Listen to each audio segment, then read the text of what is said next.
Good morning Odisha. केंद्र कर्मचारीଙ୍କ महंगा भत्ताକୁ ନେଇ ଶୀଘ୍ର ନିଷ୍ପତ୍ତି ନିଆଯିବ। ଜାନୁଆରୀ 2023ରୁ महंगा ଭତ୍ତା ପୁଣି ବଢ଼ିବାକୁ ଯାଉଛି। ହୋଲି ପୂର୍ବରୁ କେନ୍ଦ୍ର ସରକାର ଏହା ଉପରେ ନିଷ୍ପତ୍ତି ନେବେ ବୋଲି ଆଶା କରାଯାଉଛି। ମାର୍ଚ୍ଚ 1ରେ ହେବାକୁ ଥିବା କ୍ୟାବିନେଟ୍ ବୈଠକରେ महंगा ବୃଦ୍ଧିକୁ ଅନୁମୋଦନ କରାଯିବ ବୋଲି ଆଶା କରାଯାଉଛି। ଯଦି ଏହା ଘଟେ, କର୍ମଚାରୀମାନଙ୍କୁ ମାର୍ଚ୍ଚ ବେତନରେ ବକେୟା ସହିତ ବର୍ଦ୍ଧିତ महंगा ଭତ୍ତା ପ୍ରଦାନ କରାଯିବ। ଡିସେମ୍ବର ପର୍ଯ୍ୟନ୍ତ ଏଆଇସିପିଆଇ ସୂଚକାଙ୍କ ଆକଳନରୁ ଏହା ସ୍ପଷ୍ଟ ହୋଇଛି ଯେ ଏଥର महंगा ଭତ୍ତା 4% ବୃଦ୍ଧି ପାଇବ, ଯାହାପରେ କେନ୍ଦ୍ର କର୍ମଚାରୀଙ୍କ ଦରମାରେ ଏକ ବଡ଼ ବୃଦ୍ଧି ଘଟିପାରେ। ଏହି 5ଟି ସାମଗ୍ରୀ ଶିବଲିଙ୍ଗରେ ଚଢ଼ାଇଲେ ମିଳିଥାଏ ମହାଦେବଙ୍କ କୃପା। ହିନ୍ଦୁ ପର୍ବପର୍ବାଣୀରେ ମହାଶିବରାତ୍ରିର ବେଶ୍ ଗୁରୁତ୍ୱ ରହିଛି। ଫାଲ୍ଗୁନ ମାସ କୃଷ୍ଣପକ୍ଷ ତ୍ରୟୋଦଶୀରେ ପାଳିତ ହେଉଥିବା ଏହି ପର୍ବ ଚଳିତ ବର୍ଷ 18 ଫେବୃଆରୀ ଶନିବାର ପଡ଼ୁଛି। କୁହାଯାଏ, ଏହି ଦିନ ପ୍ରଭୁ ଭୋଳାନାଥଙ୍କ ବିଶେଷ ଉପଚାରରେ ପୂଜା କଲେ ଭକ୍ତଙ୍କ ସମସ୍ତ ମନସ୍କାମନା ପୂର୍ଣ୍ଣ ହୋଇଥାଏ। ସେହିପରି ଜୀବନର ସବୁ କଷ୍ଟ ମଧ୍ୟ ଦୂର ହୋଇଥାଏ। ଏଣୁ ମହାଶିବରାତ୍ରି ଦିନ ଭକ୍ତ ଭୋଳାନାଥଙ୍କ ପ୍ରସିଦ୍ଧ ମନ୍ଦିରମାନଙ୍କୁ ଯାଇ ପୂଜାର୍ଚ୍ଚନା କରିଥାନ୍ତି ଓ ତାଙ୍କୁ ବିଭିନ୍ନ ପ୍ରକାରର ସାମଗ୍ରୀ ଅର୍ପିତ କରିଥାନ୍ତି। ତେବେ ଏପରି କିଛି ଆବଶ୍ୟକ ସାମଗ୍ରୀ ରହିଛି ଯାହା ଭୋଳା ଶଙ୍କରଙ୍କ ପୂଜା ପାଇଁ ନିତାନ୍ତ ଆବଶ୍ୟକ। ତେବେ ଆସନ୍ତୁ ଜାଣିବା ମହାଶିବରାତ୍ରିରେ ଭୋଳାନାଥ ପୂଜା ପାଇଁ 5 ଆବଶ୍ୟକୀୟ ସାମଗ୍ରୀ ସମ୍ପର୍କରେ। 1. ଭସ୍ମ 2. ବେଲ 3. ରୁଦ୍ରାକ୍ଷ 4. କ୍ଷୀର 5. ଗଙ୍ଗାଜଳ।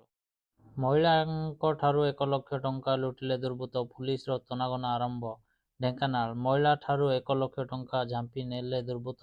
ସେମାନଙ୍କୁ ପିଛା କରି ବାଇକ୍ରୁ ପଡ଼ି ଆହତ ହେଲେ ମହିଳା।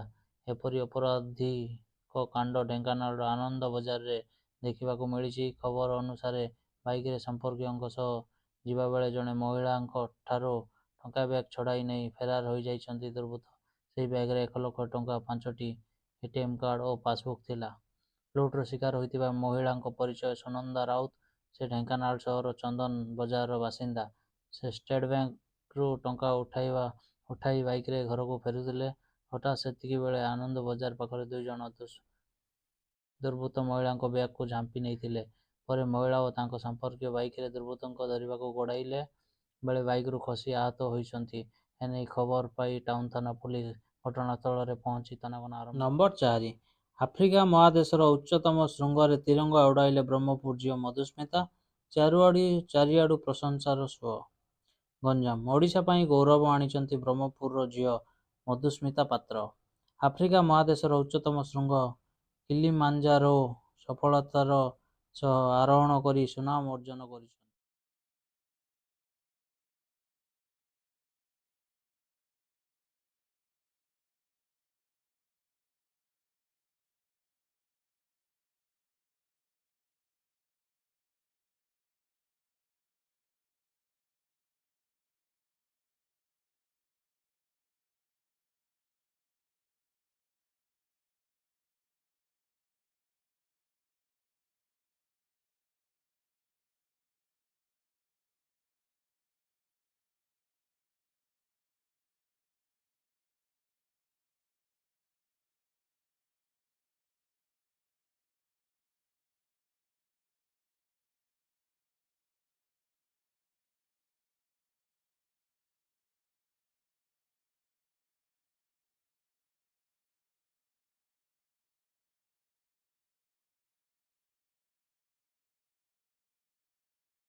ନମ୍ବର 5.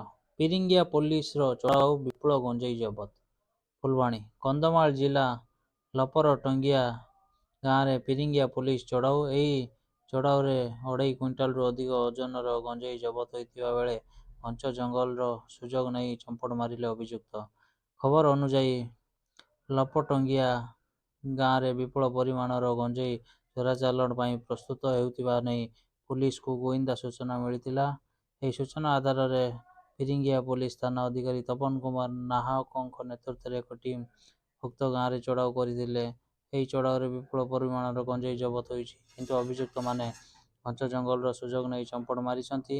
ଫିରିଙ୍ଗିଆ ପୋଲିସ ଏକ ମାମଲା ରୁଜୁ କରି ତଦନ୍ତ ଜାରି ରଖିଛି।